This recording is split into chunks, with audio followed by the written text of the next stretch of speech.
Assalamualaikum warahmatullahi wabarakatuh. Halo Sobat Antara, selamat datang di Redaksi Olahraga.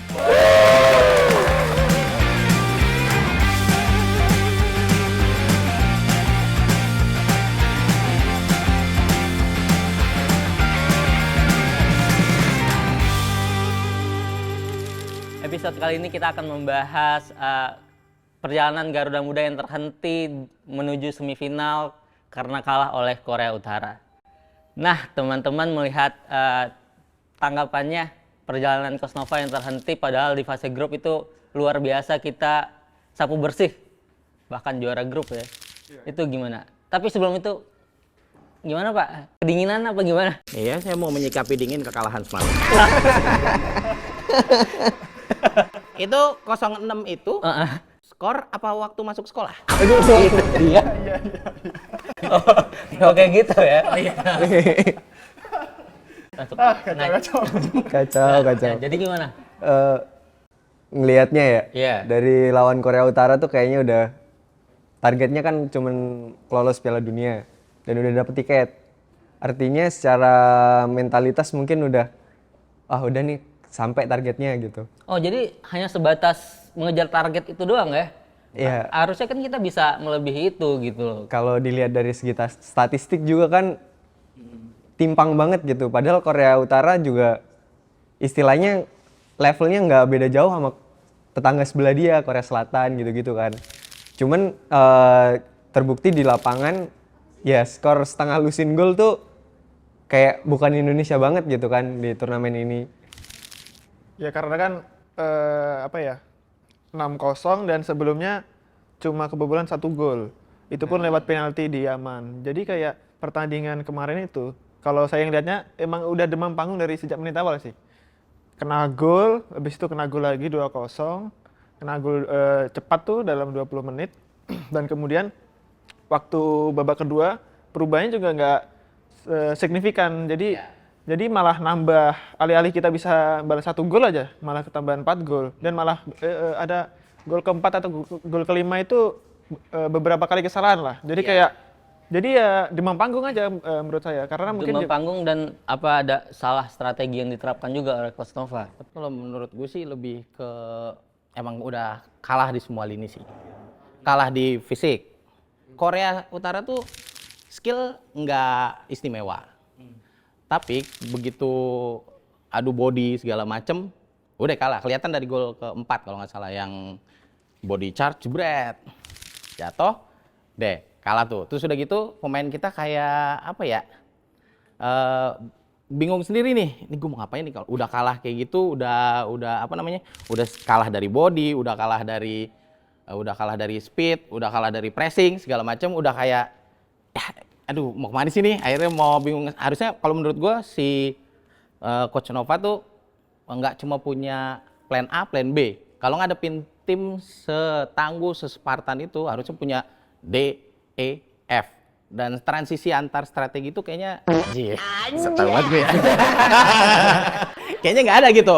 Padahal ketika menit 28 itu kita harusnya dapat momentum tuh. Dari menit 28 babak pertama Korea tuh udah agak ngendorin serangan segala macam. Kita terus masih bisa mainin passing yang kita mainin di pertandingan sebelumnya. Tapi akhirnya ya itu karena kita nggak bisa. Padahal kalau dilihat itu sebelumnya kita udah nge-highlight bahwa pemain timnas Indonesia ini fisiknya udah cukup kuat-kuat ya dengan latihan yang udah diterapkan sama Coach Nova. Tapi ketika melihat Korut ini jauh banget ternyata, lebih kekuatan sana fisiknya. Tapi gitu ya. beda sih kayaknya sih. Kalau kayak pemain Korea Utara tuh retret menterinya lebih lama daripada di Akmil tapi lebih lama. Itu gimana retretnya? Pyongyang. Pengaruh ya. Iya, mungkin juga kalau kemarin kita yang main Eco Park mungkin kita menang. Iya.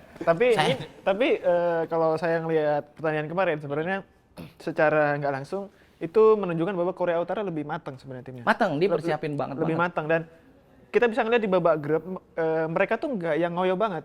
Mereka tuh bahkan bisa maintain kayak ibaratnya kayak ngatur temponya. kita nanti lawan siapa nih di perempat final. Dia bisa milih.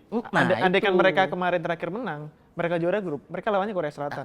Jadi mereka di situ udah hitung-hitungan akhirnya pilih imbang.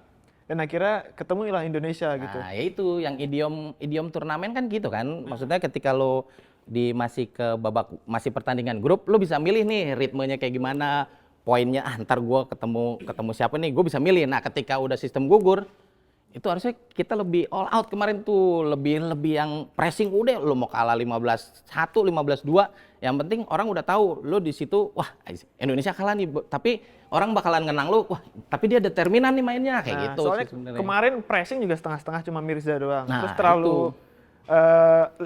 garis pertahanan tuh terlalu ke belakang kalau menurut saya. Jadi kayak apa ya? Mereka leluasa banget mainin bola. Tengah-tengah mereka tuh nyaman banget mainin bola. Yang nge-press kita cuma satu. Kemudian ketika kita passing, pilihan passingnya nggak banyak karena pada jauh dan pada di cover dan nggak yang move banget gitu.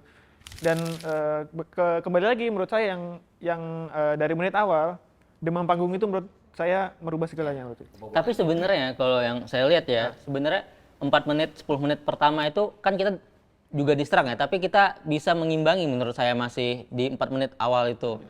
Yang saya pertanyakan tuh kenapa kita nggak nerapin pressing tinggi juga, atau maksudnya defensif seperti waktu ngelawan Korea Selatan. Kemarin kan kita kayak lebih mencoba ofensif ya, tetap ngelawan. Jadi hasilnya kira-kira kenapa Coach Nova ini menerapkan kayak gitu. Kenapa nggak bertahan aja kayak waktu Korea Selatan kita menunggu kesalahan gitu. Kenapa dia harus ofensif? Karena kalau dilihat-lihat Korea Utara ini dari perjalanan di grupnya itu dia cukup ofensif untuk melawan.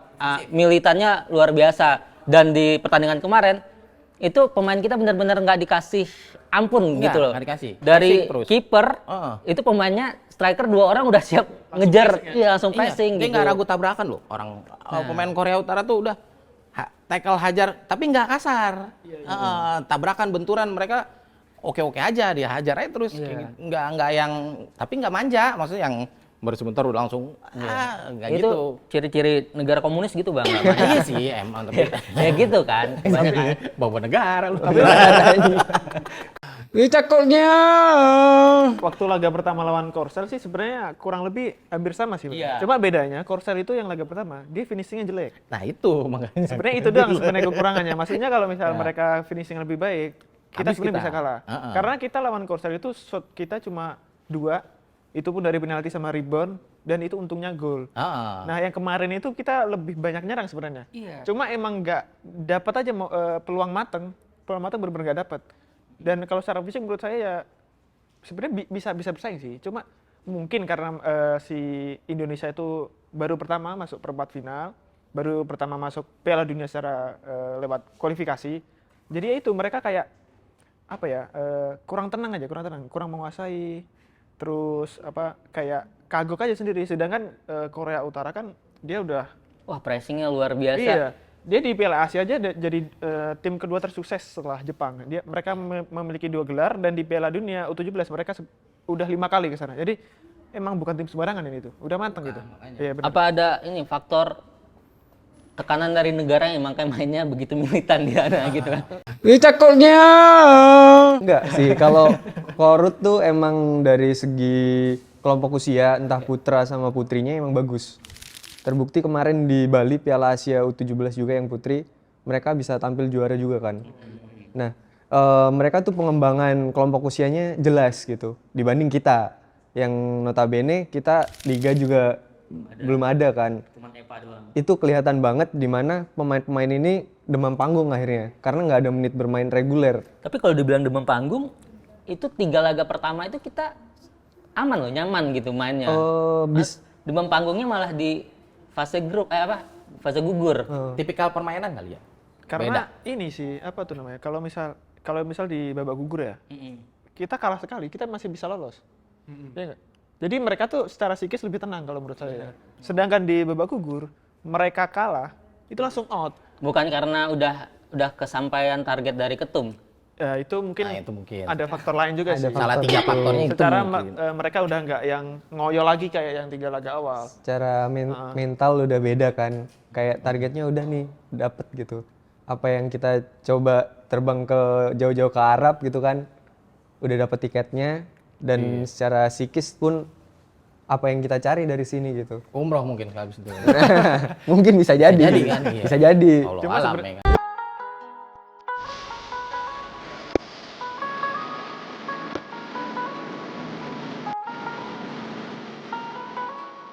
Cuma sebenarnya nggak apa-apa, maksudnya kalah berapa kosong pun nggak masalah karena sebenarnya kan mereka punya kesempatan bounce back lagi ya Iya. di Piala Dunia. Yang penting kan yang laga ini dijadiin pembelajaran, yang entah kurang-kurangnya apa.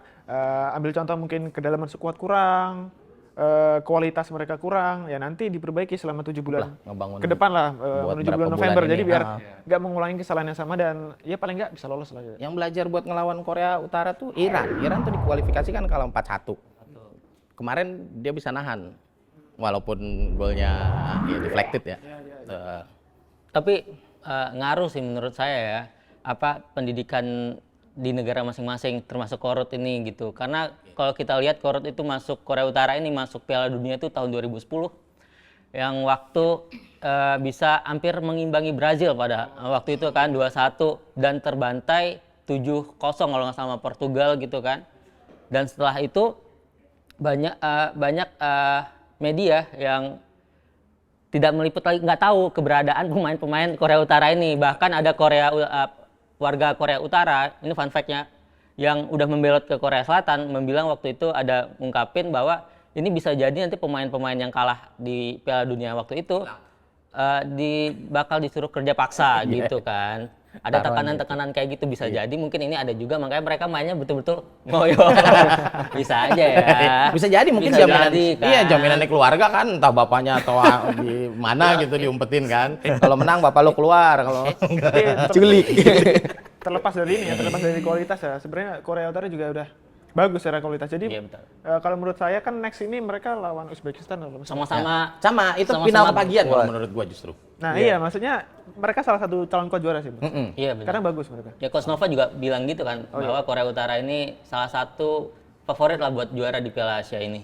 Uzbek juga sih. Kalau Arab Saudi karena keuntungan tuan rumah. Iya, sama satu lagi siapa sih? Korea Selatan. Iya. Nah, di episode sebelumnya kan kita mungkin membahasnya karena timnas Indonesia menang, jadi kita waktu itu Bang Handi ada ngomong juga bahwa ini dimatengin aja pemainnya. Tapi setelah ketemu sama Korut dan kita terbantai 6-0 ini, pertanyaan saya masih sama. Apakah perlu ya kan federasi ini mencari pemain-pemain keturunan yang di luar untuk di timnas U17 ini untuk melapisi beberapa posisi yang lemah di timnas usia saat ini gitu. Kalau Kan udah kelihatan kita ketemu tim Kalau kuatnya ini ya. kalau ini ya, kalau berdasar pengamat sepak bola Bung Gusna ini, dia setuju untuk menambah pemain. Salah satunya dari diaspora dan juga mereka-mereka yang bermain di EPA. Yang di EPA U16 pastinya. Jadi harapannya 7 bulan lagi ada pemain-pemain baru tuh yang disaring dari situ. Jadi nanti kayak misalnya Vandra lagi jelek, biar ada penggantinya. biar kita juga pede. Dan kalau misal kita lagi ketinggalan, ada yang bisa merubah gitu loh. Nah game kemarin tuh nggak changer. ada gitu. Iya, nggak ada. Kita juga Jadi- bingung siapa yang dimasukin. Jadi itu aja Iya, udah. itu aja gitu. Iya, berarti perlu ya ada promosi degradasi di antara pemain-pemain Pasti perlu ini. karena kan 7 bulan mendatang mereka yang sekarang belum tentu masih bagus loh. Iya benar. Iya kan? Jadi bisa Kontaminasi aja apa aja. gonta-ganti nanti. Ya, apalagi liganya belum ada juga gitu kan, bakal istirahat. Nah, apa yang perlu dilakukan biar pemain ini tetap stabil untuk menjelang Piala Dunia ini? Apa perlu uji coba yang akan dilakukan? Apa gimana? Perlu sih TC ya menurutku Iya, ya. pertama sih berdoa sih kita. Umroh dulu. iya, Umroh dulu. makanya Di Arab mungkin gitu ya. kan. Umroh dulu mungkin Umroh, bisa sih. berdoa baru kita ini ya kan. Fokus ke situ. Setelah umroh TC ya, yang tentunya itu perlu gitu. Karena cuacanya di Qatar kan walaupun masuk di November yang harusnya musim dingin, di sana panas gitu. Berkaca dari Piala Dunia yang berlangsung di Qatar begitu. Nah, para pemain ini perlu TC juga jangan di Indonesia gitu, jangan di Jakarta, di Lebak Bulus, jangan deh. Jadi Lebak Bulus Udah nggak ada lagi. udah nggak ada ya, udah nggak ada ya. Oke. ada Ponfit di MRT. Jadi kayaknya perlu di Timur Tengah yang dengan suhu udara yang sama dengan Qatar. Kalau bisa sih di Qatar ya, karena kan Ini berarti tempatnya ya, tempatnya. tempatnya penyesuaian dan lawannya pun jangan yang klub akademi, tapi negara juga gitu. Yang selevel, seenggaknya selevel atau di atas. Kayak coba deh lawan Korut lagi kayak gitu-gitulah. Karena di Piala Dunia nanti pasti bakal lebih sulit lagi Lebih lawan-lawannya sulit, gitu bener, kan, dari Afrika, dari Eropa gitu kan. Malah macam-macam tuh gaya bermain mereka lebih, apalagi kalau Afrika lebih kuat fisik, lebih cepet. Terus kalau Eropa taktisnya lebih rumit lagi, Amerika mereka Latin lebih indah. lebih skillful. Udah mereka terlihat pertandingan tadi malam itu, kemarin itu bisa kelihatan, bisa dibilang total football menang. Karena Korut menerapkan benar-benar total football di sini kan. Iya, pressing. Pressing, segala benar-benar macam menyerang total mulu football. gitu kan. Ya kan sebenarnya total football itu bisa dimainkan kalau memang kualitas pemainnya itu mumpuni, Bang. Iya. Itu makanya. Kalau Iya, dalam benar. keadaan kita lawan siapa gitu, kita tuh lagi diunggulkan. Nah itu total football diunggulkan tuh. Cuma kalau memang kita lagi inferior, ya itu kayak bunuh diri aja. Jadi kita nggak bisa ngemainin itu gitu loh. Ya, itu makanya. Ya tapi terlepas dari itu semua, kita tetap bangga lah sama Tetap perjalanan bangga. timnas. Tetap makasih buat Coach Nova yang udah membentuk Coach. Wih. membentuk timnas ini. Respect abangku. Ya kan? Yoi. Apa namanya? Walaupun terlepas ini semua, semoga ini menjadi benar-benar pembelajaran yang bisa Berharga. berharga buat, karena kalau kita menang terus nanti bisa terlena, nggak ada Nah, pembelajaran. Itu sebenarnya yang kemarin saya soroti ya waktu lawan Korea itu, kita dengan statistik bagus dari kualifikasi itu kita menang 4 kali, imbang 2 kali tanpa kalah. Itu menurutku agak tricky. Kenapa tricky? Karena ditambah kita nggak pernah kemasukan gol ya. Kenapa agak tricky? Karena ketika kita kebobolan lewat open play, kita secara psikis ada kayak, oh kita ternyata lemah juga Bisa ya. loh, iya. Jadi kita nggak terbiasa untuk bangkit. Sedangkan Korea Utara, Udah mereka hani ya. bisa imbang, pernah kemasukan dan sebagainya. Jadi mereka udah tahu kalau misal kemasukan gol berapapun mereka bisa bounce back. Udah Mereka udah ngerasain. tahu gitu. Itu sebenarnya Mental. mental juga berpengaruh. Iya. gitu. Iya, iya. Tapi bicara Piala Dunia nanti di November, kayaknya persaingannya pun menguntungkan negara-negara Asia. Berkaca kemarin di Piala Dunia yang Indonesia U17 tuh, yang di Jakarta, para pemain Eropa khususnya sangat kesusahan dengan kondisi panas iklimnya. Jadi walaupun persiapannya mepet sekitar 7 bulan ini, seenggaknya kita harus memanfaatkan itu dari segi stamina gitu. Tapi ngelihat ya dari Piala Dunia kemarin yang U17, Solo. iya yang di Solo. Indonesia, Yang di Indonesia. kebanyakan tuh pemain-pemain yang usia timnas U17 tuh belum bisa terlalu bermain dengan tim gitu. Kolektifnya Kolektif masih iya kurang. masih kurang, tapi bener-bener skillful. Itu yang waktu itu ya. Iya, waktu itu. Berkaca aja kayak timnas Argentina melaju ke final tuh karena ada Claudio Echeverri yang sekarang ke Manchester City. Terus Brasil tuh ada Ryan, Estevao yang sekarang ke Chelsea. Jadi pemain-pemain kolektif nih bener-bener menentukan pemain-pemain individu nih bener-bener menentukan gitu. Ya kayak goli berarti ya. Iya. Jadi kan Iya. skillful banget. Skillful. Berarti bisa dibilang itu kan mereka mungkin udah terbentuk pemain-pemain kayak gitu karena sistem liga atau kompetisi di negaranya tuh udah lengkap, ada, udah iya. full gitu. Sedangkan kita kan belum ada, cuma ada EVA. Dan kemarin waktu kita resmi lolos Piala Dunia, itu PT LIB converse. Nah, dia menyatakan bahwa ini ada kontribusi dari EVA. Padahal kan kalau mau ditarik lagi, ini sebenarnya kontribusi terbesar adalah sekolah sepak bola, karena nggak semua Pemain dari tim dari Ikut EVA EVA, gitu kan. Dan EVA ini juga kalau dilihat-lihat yang paling banyak, maksudnya yang paling lama turnamennya itu baru musim ini. Itu 8 bulan. Karena dari 2018 itu masih 3 bulan, 4 bulan, dan itu nggak semua tim Liga 1 punya akademinya. Hanya beberapa seperti Persija atau Persib, dan yang kebanyakan itu tim-tim yang kan karena diwajibin ya di Liga 1 ada tim EVA. Jadi kebanyakan klub itu ngambilnya dari sekolah sepak bola, bola yang nyomot-nyomot, punya dan ada bahkan mungkin satu gerbong Dari sekolah sepak bola Diambilin. dimasukin gitu kan. Jadi sekali lagi sangat perlu pembinaan atau usia dini dini itu dimatengin sih. dimatengin biar benar-benar ini kebentuk dari grassroots-nya gitu lah. Ya. mungkin dengan suksesnya kita ke Piala Dunia ini bisa jadi buat apa namanya? Momentum ya. Momentum dan tamparan juga bahwa sebenarnya Tamparan buat siapa nih? buat siapa kek? Iya, iya, iya. Buat siapa kek yang ketampar ya? Bahwa sebenarnya udah ini karena kan ini masalah klasik ya dari Iya, dulu benar. pembinaan usia dini siapapun ketua PSSI-nya ya tetap aja tuh masalah pembinaan usia dini akhirnya mental lagi dan akhirnya nggak kebikin sampai sekarang yang akhirnya ya udah nih gue bisa lolosin ini tapi ya itu bisa jadi momentum itu tolong dah lulus lagi kayak gitu. Ya itu artinya kan kalau misal pembinaan usia dini kita bagus, kompetisi kayak contoh EPA konsisten, terus tahun depan katanya juga mau nambah lagi klub-klubnya. Itu kan artinya juga semakin banyak talent kita gitu. Talent pool kita makin banyak, talent muda kita dapat jam terbang dan di menit bermain secara langsung itu yang mengasah kemampuan seorang pemain.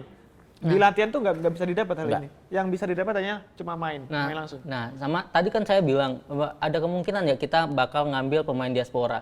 Nah, dengan adanya kompetisi ini baru kita bisa compare nih. Karena udah ada sistemnya kita. Jadi usia dini udah ada, baru kita bisa compare ini diaspora emang layak tampil apa enggak. Karena kita juga udah punya sistem yang udah kebentuk gitu kan. Kenapa kita bisa bilang coba cari-cari di luar? Karena emang Gak ada. nggak ada gitu, susah nyarinya gitu kan. Yang saya tahu juga kompetisi pemain muda itu banyak yang ngadain malah swasta. Swasta Bukan itu pun dari cuma CSR yang singkat dan tahun depannya mungkin nggak ada lagi kalau mereka nggak bikin kayak gitu. Dulu kayak yang saya tahu tuh ada Liga Top Score kayak gitu Iya. kan. Ini baru Liga Dangdut. itu Beda, Pak. Beda isi. Aduh, salah. beda ini. Orang Thailand itu yang main ya. Iya, Jirayut. Jirayut. Nah, Suncat pelat bohong ngamlai providok. Wah, hello. terlepas dari itu semua juga bagaimana ini penelitian itu menyebutkan bahwa jarang pemain muda kita itu bisa stabil sampai ke timnas senior gitu kan. Itu 15 sampai 20% aja yang bisa stabil. Ini bagaimana federasi sebenarnya harus berperan untuk biar mereka ini stabil gitu loh. Karena nanti nih kan mereka ke U19. Itu belum tentu pemain-pemain ini lagi yang kepake. Pasti bakal ada yang baru Iya, gitu kan. pematangan jenjangnya sebenarnya yang mesti di Aku ngelihatnya ya, problem-problem tuh kadang juga dialamin timnas Jerman yang kemarin juara Piala Dunia U17. Pemain terbaiknya Paris Brunner tuh juga nggak langsung bisa step up gitu. Karena apa? Balik lagi, mereka nanti dibalikin ke klub. Di klub yang notabene Paris Brunner tuh Borussia Dortmund dulu. Dia di sana berulah ternyata. Ya, anak muda kan. Terus ada seleksi-seleksi kayak gitu yang notabene bikin pemain ini punya potensi yang kependem gitu. Akhirnya dia pindah ke AS Monaco sekarang yang kita nggak tahu namanya lagi gitu. Nah, itu juga yang harus dipikirkan oleh PSSI ya, yang kita sebut sekarang U17 ini bisa jadi golden generation timnas Indonesia kalau seterusnya bisa dijadiin satu gitu. Jangan sampai kayak generasi Evan Dimas dulu, Iya, benar, terus benar, turun hilang. lagi ke Bagas bagus. Iya benar. Sekarang ada Evander dan kawan-kawan nih, seenggaknya dibikin format baru kayak apa gitu. Tapi terlepas dari itu sih sebenarnya kejadian apa ya di mana kita bersinar gitu seorang pemain bersinar di usia muda kemudian hilang di usia senior sebenarnya juga dialami semua negara kalau menurut saya. Karena problemnya itu selain apa ya mungkin federasi menjaga ya, tapi juga dari pemain sendiri yang harus menjaga tuh.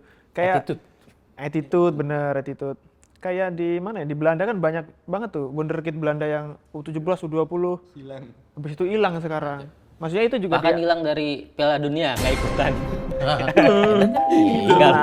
lolos Spanyol juga. Jadi itu ke pemainnya sendiri, mereka tuh mau menjaga nggak ini, mereka cepat puas nggak gitu. Itu balik lagi ke pemain. Nah, ya ini kan pemain muda ya, masih labil-labil gitu kan.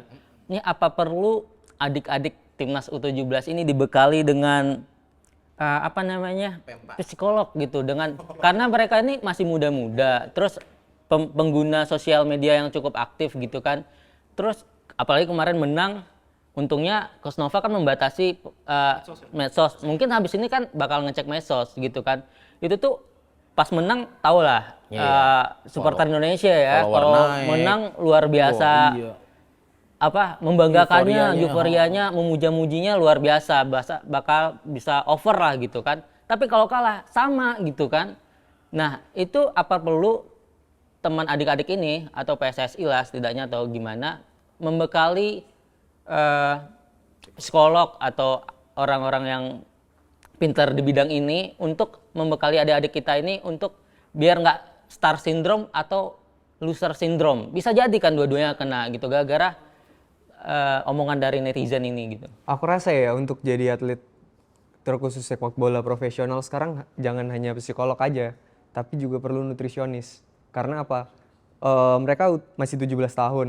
Jenjangnya tuh step-stepnya buat ningkatin massa otot tuh harus sesuai. Perbandingannya contoh kayak Rizky Ridho tuh, bagus tuh. Dari massa ototnya dia kebentuk akhirnya. Bandingin aja dengan seangkatan dia kayak Beckham Putra. Itu kan selisih jauh kan udah kelihatan gitu. Nutrisionisnya jangan dari pabrik sosis ya. Tapi ya. Nah, itu. Jadi untuk mereka yang usia 17 sekarang yang notabene punya skill kita nggak usah tanyain lah ya.